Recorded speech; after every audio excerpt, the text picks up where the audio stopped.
Jane De Leon o Yasi Pressman, pinagpipilian kung sino ang papasok sa Batang Quiapo.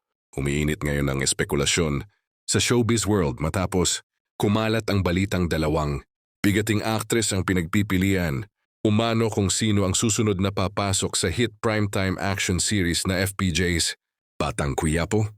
Walang iba kundi sina Jane De Leon at Yasi Pressman. Yun sa mga insider, parehong may malakas na hatak ang dalawang actress pagdating sa audience impact at fanbase. Si Jane, nakilala sa kanyang strong action image at kapamilya loyalty, ay itinuturing na swak sa matitinding eksena at seryosong karakter na madalas binibigay sa mga bagong pasok sa serye. Samantala, si Yasi naman ay may matinding appeal pagdating sa mass audience at versatility sa drama at action.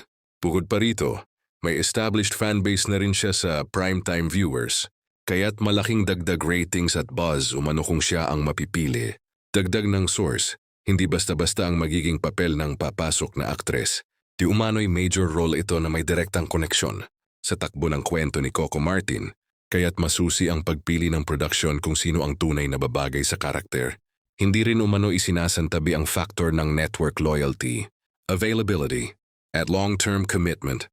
Lalo na't kilala ang Batang Quiapo sa mahahabang taping schedules at extended story arcs, habang wala pang opisyal na kumpirmasyon mula sa production at management. Patuloy na umiinit ang usap-usapan online. Jane De Leon ba o Yasi Pressman ang magiging bagong mukha sa Batang Quiapo? Sa ngayon, isang bagay lang ang sigurado.